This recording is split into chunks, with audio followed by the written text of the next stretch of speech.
obviously you guys have a different role in this call. So. It'd be a fire across. You guys are way too important now. Fire across the street, wouldn't even know. I'm not sure that that's really reassuring. If there's a medical emergency in this room, I'm confident. Out there, We're good. We have your back for that. For sure. Yeah. If ever there was a room to have a problem, this is it right now. They're like, We got an ambulance go. you ready? I'm ready. Okay, well, I'm gonna go ahead and start recording.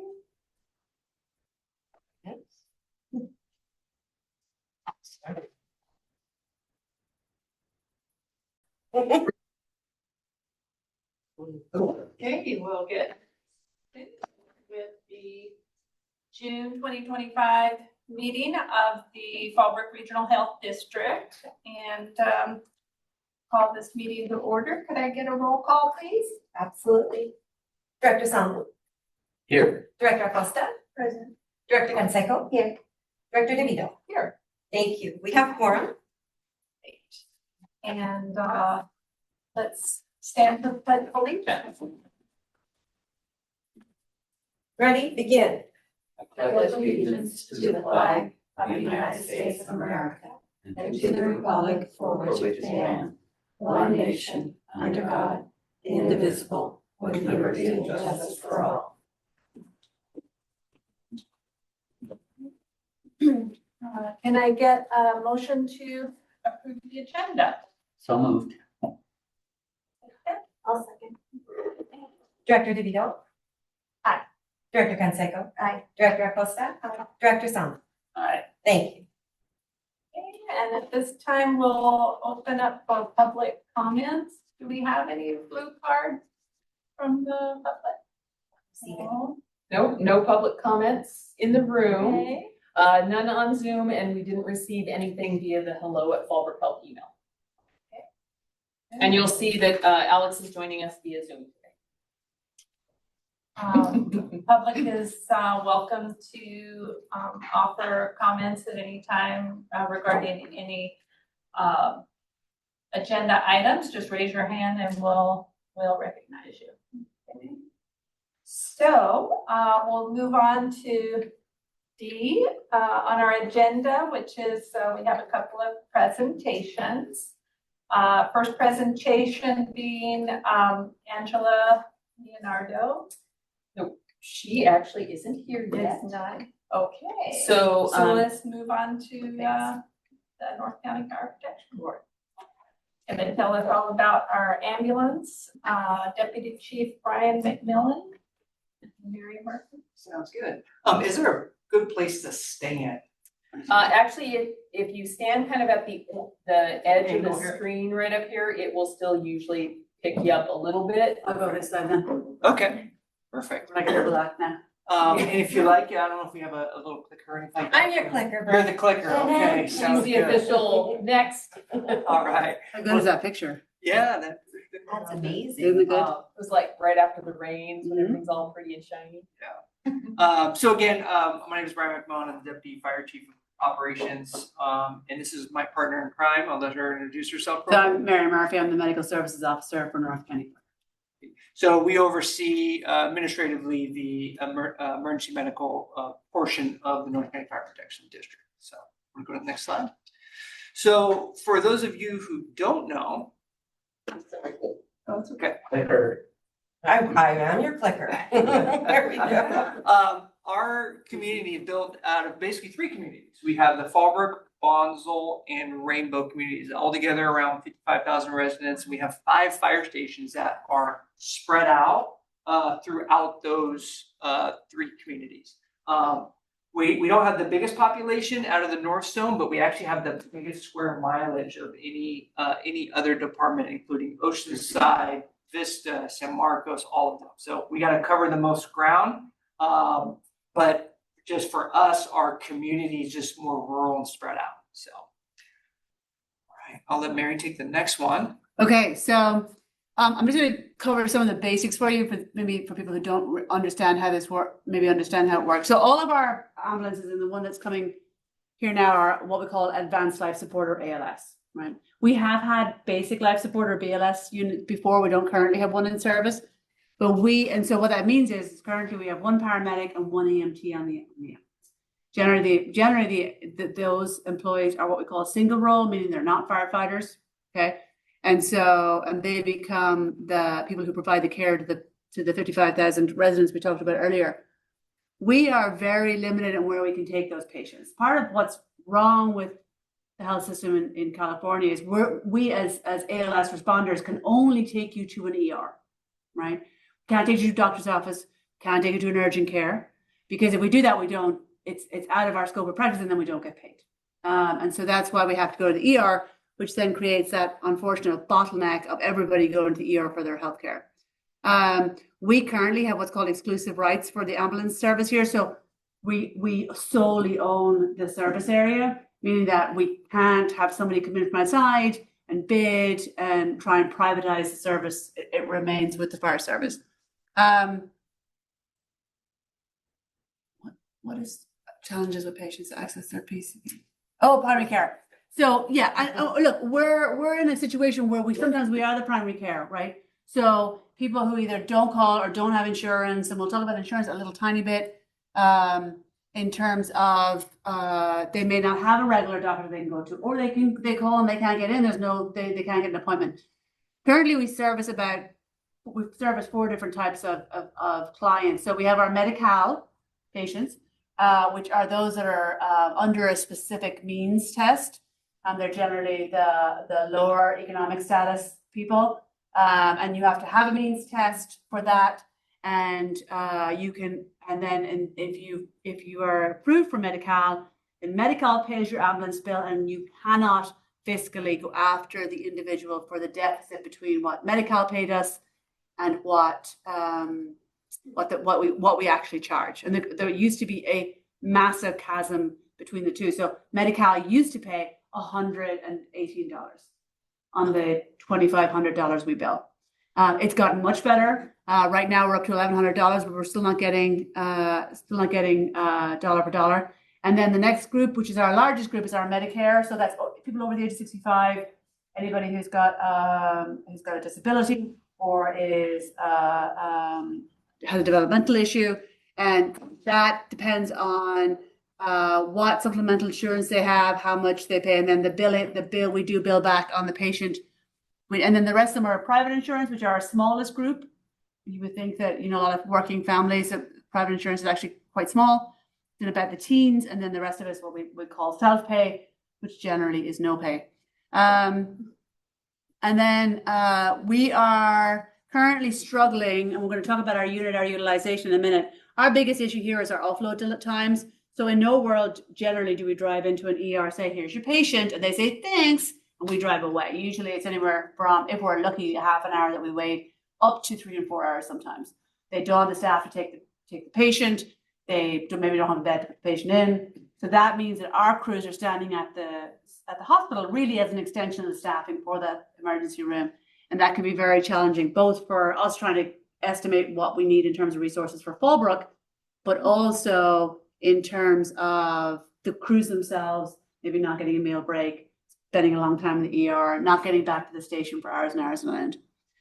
Currently, we have an Assembly Bill 40, which was approved by the governor last year, which we're hoping will fix some of that. It holds the hospitals more accountable for that problem. It says, okay, we need you to report to us your offload delays. And so that means that if you wanted to figure out how long your estimated wait will be at Temecula Valley, you'll be able to check that out online ahead of time. So I think because all of healthcare in America is, and obviously I'm Irish, but is a business and for profit, that makes an impact into their motivation to have the staff, to allow our staff to go back to Fallbrook and provide care. Does that make sense? Okay, next slide. All right, so just some history. So it used to be, when I first got hired, that on every ambulance we had 2 firefighters. We had a firefighter paramedic and we had a firefighter EMT, and they were trained in not only in being providing the EMS care, but then they were trained in that and be able to do rescues and go into fires and all those different types of things.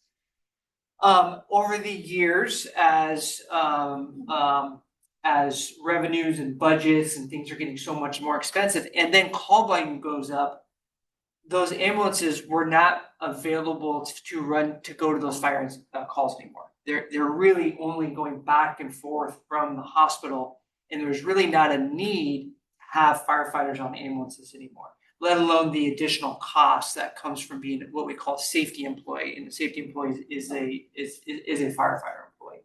And so the district 6-7 years ago made the decision to switch all of our firefighters through attrition, so nobody got laid off, but it was just as retirements happened, they were able to switch those firefighter paramedics and firefighter EMTs to what we now call single role paramedics and single role EMTs. So if they go to a fire, they can't operate and go into that structure fire, but they only act in a medical capacity. So and the system has been working well. The only problem is that here in Southern California, the pay for both being a single role paramedic, single role EMT is a little bit lower. So there's a high attrition rate. So most people who come in are looking for a fire job at some point so that they can do both roles. So they come in, get some education, get some experience, and then they're off to another department, or we pick them up as firefighters ourselves. So it kind of explained the single role program there. So going down to what's we had to hire an MSO, which we have here, Ms. Mary Murphy, which we were very happy to get. She's did do a quick shout out for Mary. One of the big things that she did when she came was ambulance billing. Ambulance billing is very much overlooked at many departments across San Diego County. And because there's specific guidelines and specific words that the insurance companies need to see in there to make sure that if they don't get it, you're not going to get paid. Mary's a content expert in the region on that ambulance billing, so she has revamped ours over the last years, and we are getting some of the highest percentages of when we put in for reimbursement. We're getting so much more back compared to a lot of our neighbors. And we're not wanting to bring people for profit, like that's more of a private agency in terms of AMR or Falk really always wanting to bring you and transport you, because if they don't transport you, they don't get paid. We want to bring people when it's appropriate for them to go, but if we bring them, we want to be paid. You know what I mean? Because that's fine. It's fiscally responsible to do it that way. Yeah, and just making sure that for every piece of documentation has all the right requirements. So, one of the things that also changed when we lost our hospital here is we used to transport from the call to the hospital, and next thing you know, we're going to Palomar and Temecula Valley, and there's twice the distance. And so the vehicle replacement standards for mileage, we went to having to buy an ambulance every 3 years to every 1 year. And so, and we're still on that criteria today. So one of our common goals and mission was to provide for the health and safety of the community, both from not only North County Fire Protection District, but the Fallbrook Health District at the same time. Next slide. You want to take this one? Yeah, so every year we're busier. You can see there that's 2014. Looking at our ambulance transports and our call volume. So we don't transport every call we go on, because sometimes there's nothing wrong, or sometimes the patient doesn't want to go when you get there. They just wanted you to tell them it was fine and they were fine to go by themselves. Sometimes they're just looking for reinsurance. So in 2014, we had 2,200 odd calls or 47 calls for service, and we transported 2,200 people. And in 2024, we had 7,424 calls for service, and we transported 4,861. And so that's a year-on-year increase in the last 10 years, about 52%, which is a lot. We're busy. We keep them busy. Next slide. And this is how we break down our statistics we look at these statistics every month, right? Yep. And so I always like to point out how big of it is EMS and how I should have a bigger car. And then we break down into fire, into our alarms, into rescues, and other mutual aid and other items. And one thing on the statistics is with the fire calls. So the fire calls with fire prevention over the last 20 years hasn't gone down.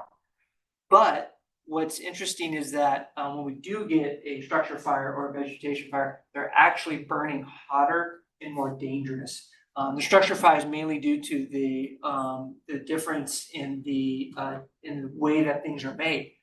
All the products in our homes nowadays are made from petrochemicals, and they're not from natural material like cotton and wood. It's all made from polyurethane foam. If you think about your couch and you think about all of the things that we have, it's all petroleum products. And so those fires that used to take about 15 to 20 minutes for the whole room to combust, it's taking 3 minutes.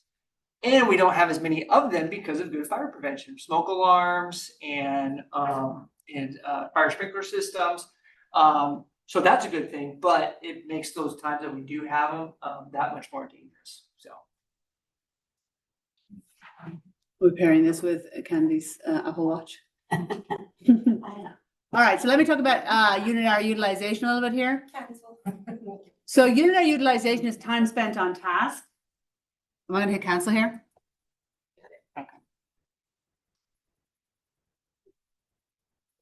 There you go. Okay. You're out, Candy. Okay, so yeah, you're denied. So these are our four ambulances. We have 2 ambulances out of station. One is our downtown station. It's one of the ambulances that'll be here in a little while. And so that's our busiest station. And because we were trending up close to about 30%, we introduced a second ambulance to bring that utilization down.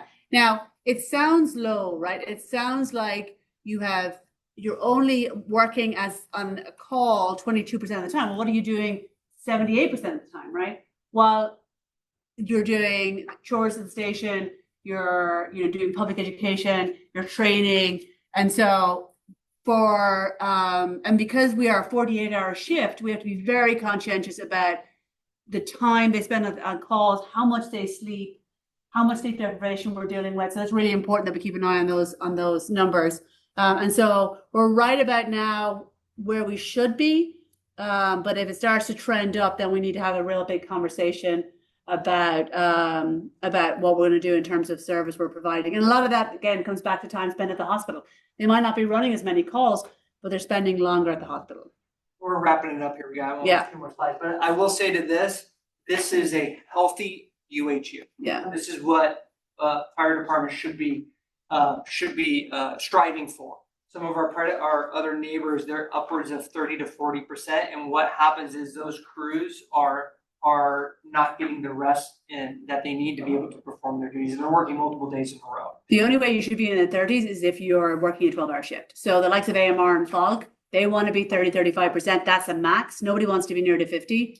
But they only achieve that because they're sending them home at night to sleep.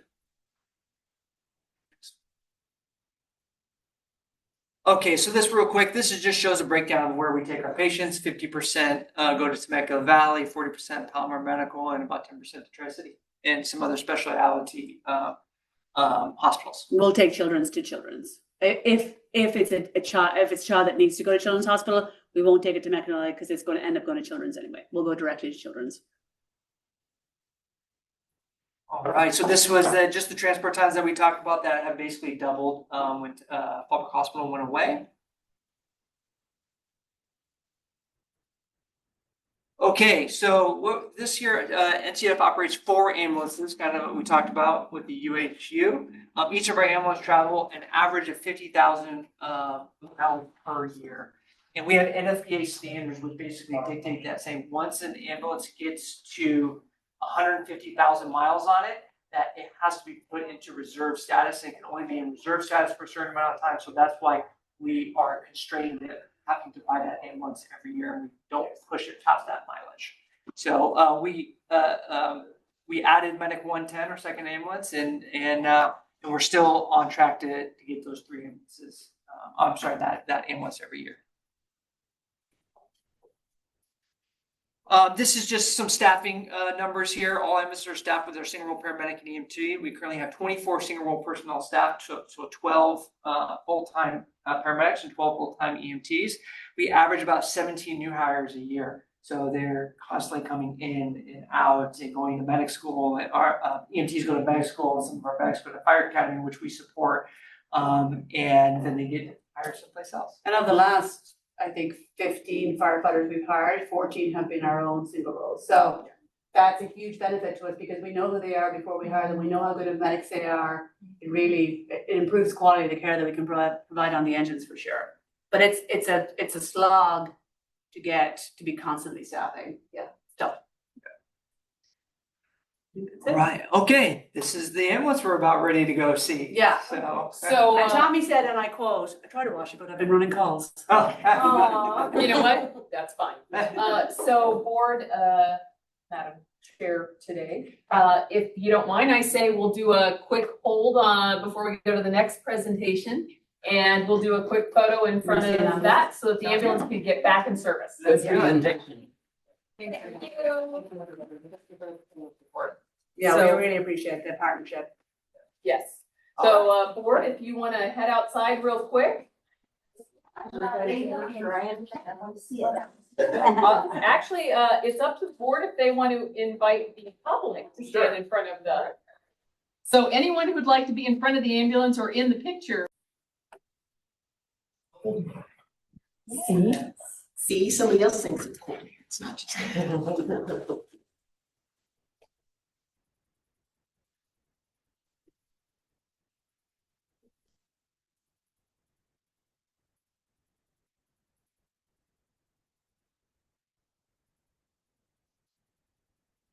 Whenever you're ready, Sally. Okay, so we're gonna go ahead and, We'll just, we're gonna start recording again. Okay. So when you All right. start your recording. I think it just started. it's recording. It's Okay. recording, yeah. All right. Okay. So go ahead and, We'll run the video first. have a video about the band boosters, and then we'll have a presentation from Angela Leonardo. Okay. Wait 1 second. Sound doesn't always work. No.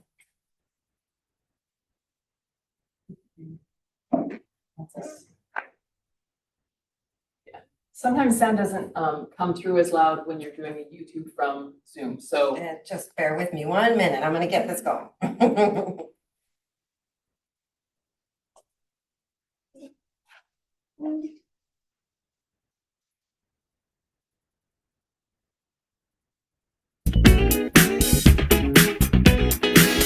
Sorry.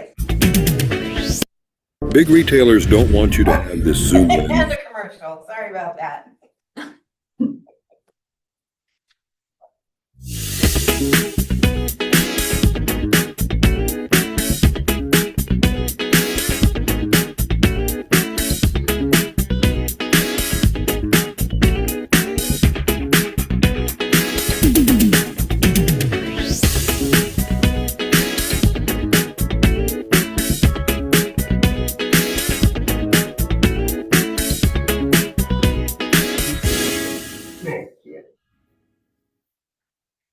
That was a really quick one. Do we want to play it again? No, you need to go back to your agenda. Okay.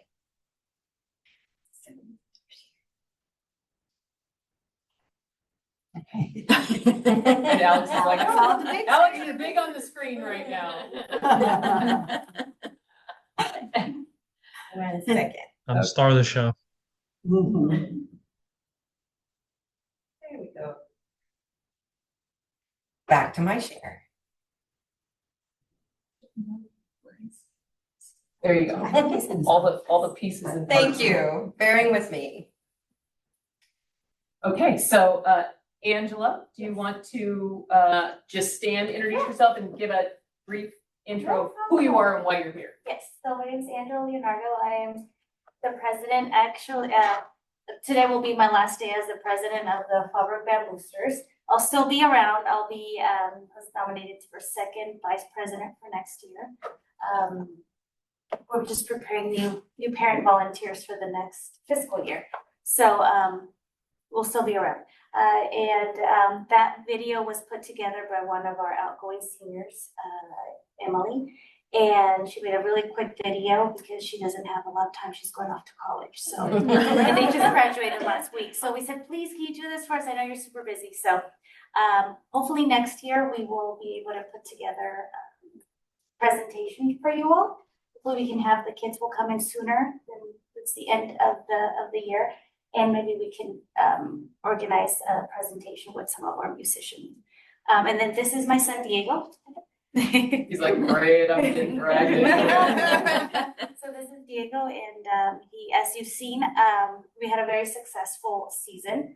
The beginning of the video, you see our marching season, or what we call our field season. That is when we have the marching band and color guard perform and compete together as one group. And during the field season, that's usually between beginning of September to mid-December. They had competitions that they competed, and they came up as 13th out of 26 5A division. So they missed the championships by 1 point. Oh. So they took the top 12. So they came up with the 13th, but they competed against 26 other high schools of the same division. So 5A is usually for those schools that are about the size of almost 100 students. 2 years ago, they were in 3A. So in 2 years, they've been able to move up in the ranks of division. And fortunately, I believe next year we're forecasting our band to grow a little more. And so Mr. Lee, our music director, is hoping that we move up to 6A division, which is the highest there is. So we'll be competing against bigger schools. The second portion of the season is called the winter season. You have both winter drumline and winter color guard. So color guard will compete separately, and then drumline compete separately as well. This year, our winter color guard came in 4th place in finals, and then our winter drumline came in 2nd place in championships. So they did wonderful. So they brought in a bronze medal. And just a side note to our newer board members, one of the grant programs we do is our youth fitness grants. And so the band boosters were able to come in under that. As you can see from their video, they're very active. So it definitely was a unique entry when it first happened. And then we really saw how active the students are. And it really does fit well within the district's mission for that particular grant program. Yes. So that's how we were able to make this partnership. Yes, so within that application process, we were able to explain a little bit of how our students here, they practice 3 to 4 days a week during the regular season, Saturdays included. And, you know, between all that choreography that you see is multitasking. They're lifting, pulling, you know, carrying these heavy instruments, as well as coordinating their marching steps. So they're doing all this. So there's times where practice can be about, statistically, it can be about 5 miles, comparable to like 5 miles of walking or running. Because they compete. So that's the portion of the physical aspect, is that they're physically active every time they're competing. And that's just marching season, you have everything. And in between all of that, we also have concert season, and we have jazz band, which my son is part of all of those except color guard. And so the grant has been very, very helpful, because that has helped us fund everything from a new floor. I don't know if you can see that, but in the winter drumline and color guard, each group has it's like a laminate floor that is custom made for our show. And those run between $2,000 to $3,000 each at times. We try to recycle them, or we try to purchase used ones from other schools and vice versa. But we were able to purchase a brand new one that we are able to utilize for the following year. We try to get a pattern or color that we can, on both sides, that we can utilize in future years. And also it helped us pay for a competition fees. So every competition can be about $300 to $400 to enter each competition. So that's where the money came from. Do you want to say? Thank you. Diego, how many instruments do you play? I play Do you want to name them? I play flute, piccolo, both electric and acoustic guitar, snare drum, bass drums, cymbals. That's it. And recently I caught you playing. Yeah. Well done. Wow. Nice. Yeah. And so we put together a little gift for your organization. It's all of the students from this year. They signed their name.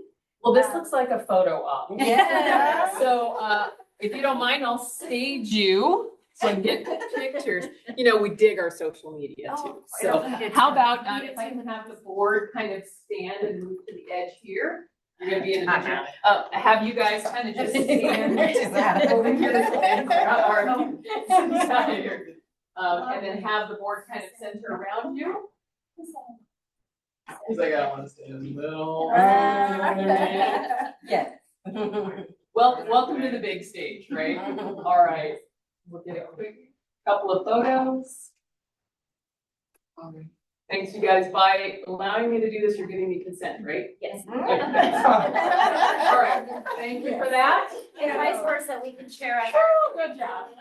Thank you, and you know what? We will make sure that this is presented to the full board and we'll put it up on our wall of fame up there. So Yes. thank you guys very No, much for this. and thank you all. This has helped us tremendously, and because we spend about our budget for the program this year was about $80,000 for the whole season, and we fundraised, and about half of that was between fundraisers and applying for grants. So that is a lot of help. So yes, and it helps our students grow, and my daughter will be joining the band this upcoming year, so I'm stuck for another 4 years. Oh, yeah.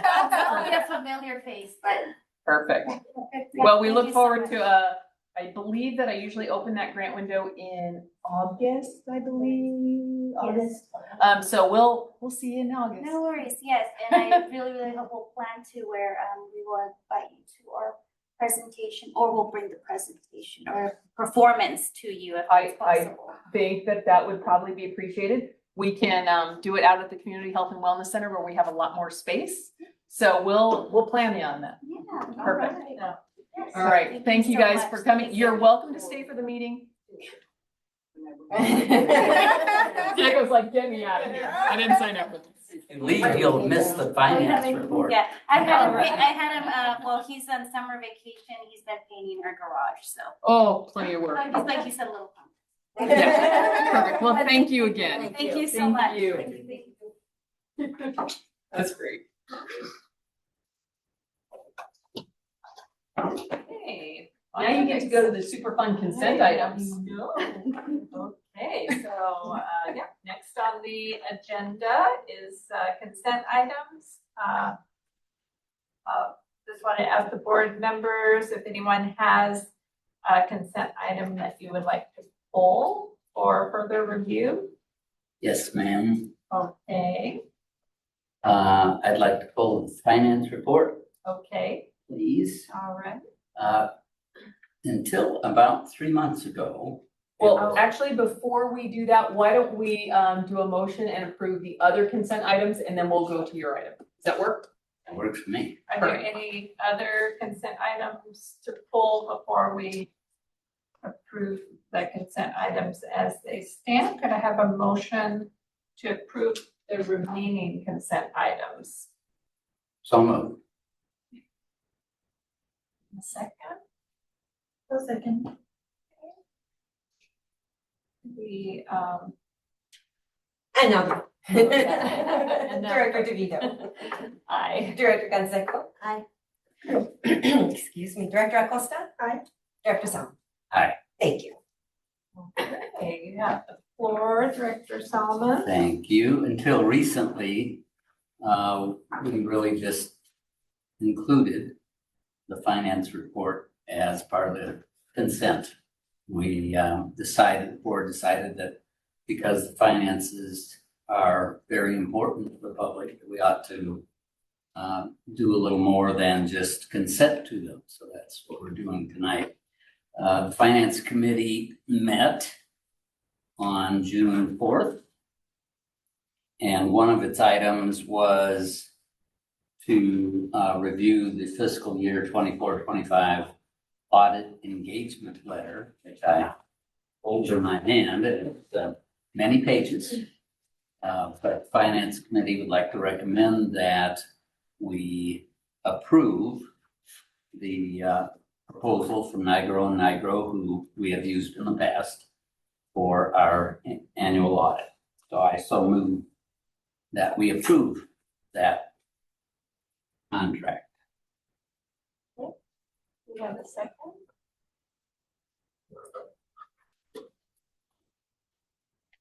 Come on, folks. I'll second. Oh, thank you. Director DeVito. Aye. Director Canseco. Aye. Director Acosta. Aye. Director Samu. Aye. Thank you. You bet.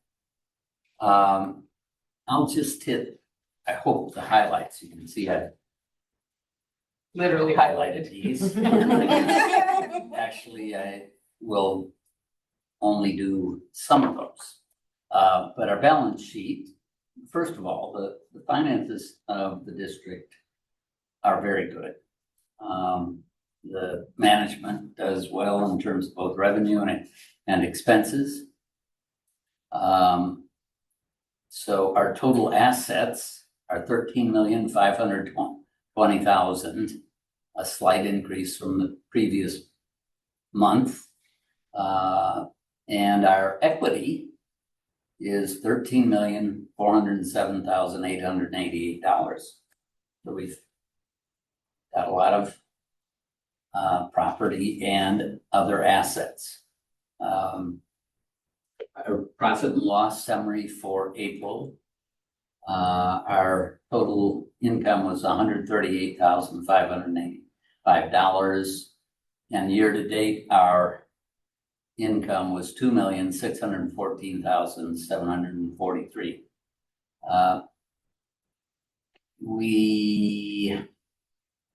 Our year to date expenses reached $1,959,044. So you can see that our revenues, fortunately, are significantly higher than our expenses. I'd like to talk about the community development disbursements.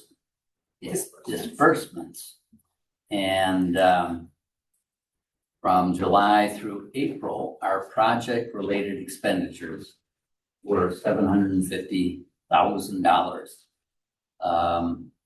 Most of those disbursements were improvements to the wellness center, and that was $729,000. And if you've been to the wellness center recently, you'll be able to see all of those things that have occurred during last year.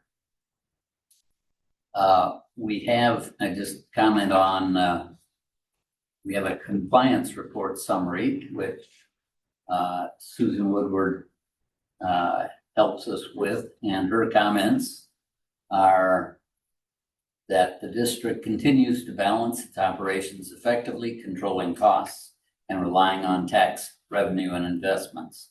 Financial health remains stable, with significant support allocated to the community health programs and services. Further, she said that the district operates under conservative financial management, with expenses consistently under budget.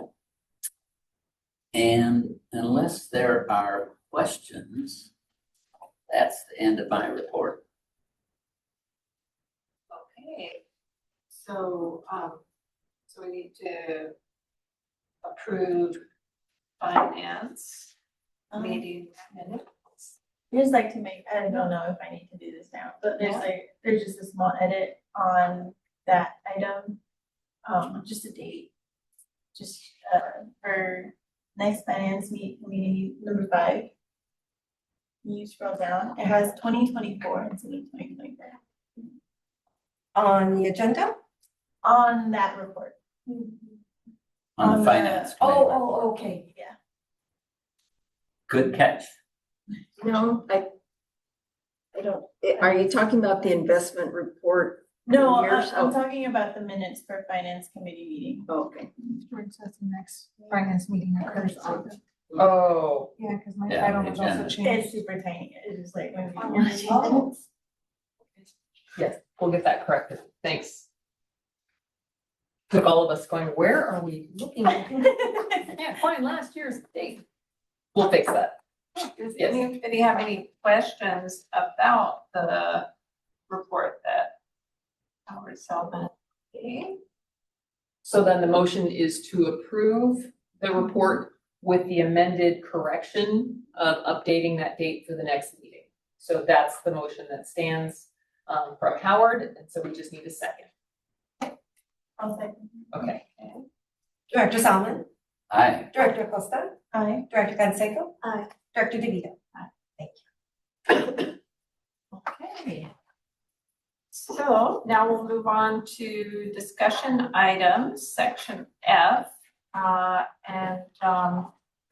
We have two items to discuss. The first being consideration and approval of the administrative records destruction.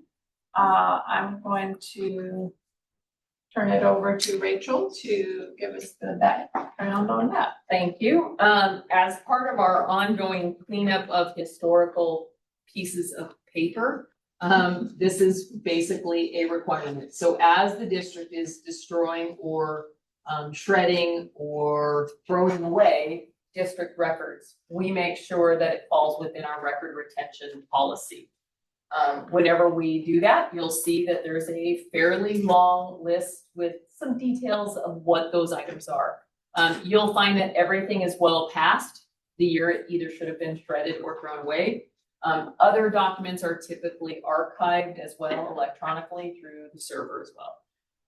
So all we're doing is presenting to you a record retention destruction list from November 2024 all the way through a few different items this year, but nothing for marked as destruction in 2025. You'll see that coming up in the next couple of months or so.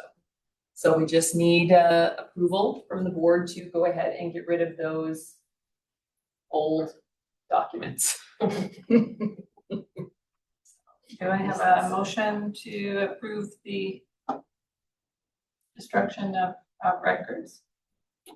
So moved. Second. Thank you. Director DeVito. Aye. Director Canseco. Aye. Director Acosta. Aye. Director Salmon. Aye. Thank you. And then the second discussion item is consideration to approve special district risk management authority for our workers' compensation program. Thank you. I'll take that one as well. We have been holding our worker compensation through a group called Beta, which basically the district has had in place since the old hospital days. Beta does a lot with hospitals and not really so much for smaller districts. Traditionally, and by traditionally I mean the last few years, Judith has dealt with them. They are a bit more cumbersome in their processes and reporting. They're also a little bit more expensive. So we went to SDRMA, which we hold all of our other insurances through. So our director's officers, liability, all of that. Judith did quite a bit of research to make sure that we could switch over to SDRMA.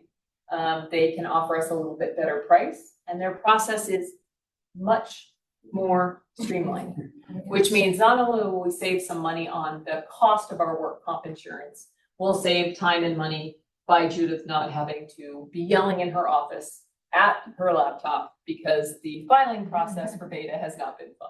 We just walk by really quickly when she's working on them, a little bit. Yeah, it's very cumbersome. It's very cumbersome. Yeah. So you'll see that in the packet, there was a number of different attachments, including a JPA, a resolution must be signed. So in order for all of that to happen, it needs to come to the board for you to approve for us to be able to join SDRMA for that insurance. We have already passed all of this through over to Alex. He has reviewed it. So we are looking for the board to make approval of this switch, including the resolution number 469 for us to join through SDRMA for work comp insurance. Anything I need to add on that, Judith, Alex? No, just know that other special districts use that one umbrella. So when, I was at FCCA, talked to a few of the fire districts, water districts, and they all follow the same pattern because I went around asking who else was using Beta, because I found it very difficult here, but everybody's like, nope, we umbrella under SDRMA and we make it easy, and they went over their administrative practices. So we would be in great company doing the same thing. Alex, you had your hand up? Yes, I was just gonna say to make sure that the motion includes adoption of both resolutions, because there's two separate resolutions.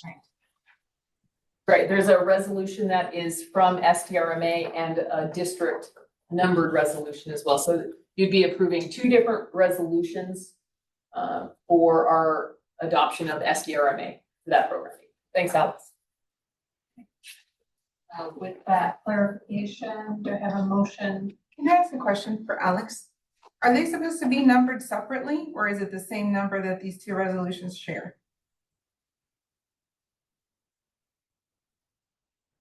You're muted. Sorry, I was muted. Can you scroll down real quick? I just want to confirm what their resolution looks like. Of course. Because the short answer is they should probably be numbered separately, but I just want to confirm what theirs looks like. I completed, I titled 469, this one I completed. It's at the end of this application, their resolution. Okay. That's the one we worked This on. one here? Is 469. and then This one. Yeah. Yeah. I think it should be two separate resolution numbers. Okay. 470. So it'd be resolution 469 is the resolution put forward by SDRMA, and that is part of their application. And then 470 would be the district's copy of that resolution for our own filing, essentially. So it's basically the same. It says the same thing, it's just one is SDRMA's for their leadership, and then we in our district choose to adopt as well through our own resolution. Any questions about any of that? Okay. Have a motion to approve those two resolutions. A motion to approve both. So Do we do it separately or can we put them I together? think we can do them together for it's the same item. Yeah, the same information. a motion to approve both resolutions. A second. Vote on that. Director Salmon, Aye. Director Acosta. Aye. Director Canseco. Aye. Director DeVito. And so before we leave, we'll take and renumber ours and ask our secretary and our vice chair to sign that document.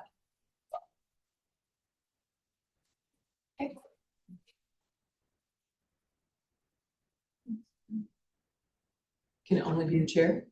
Is that what you're saying? That's what I thought you guys indicated when I asked that break. We'll circle back. Okay. Okay, sorry, that's an internal logistics.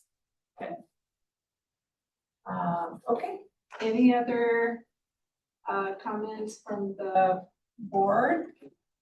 Or items for future meetings? Okay.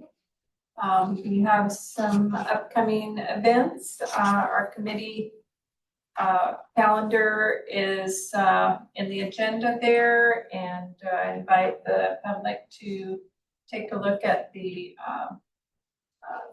calendar for the Wellness Center, which is jam-packed full of all sorts of great programming.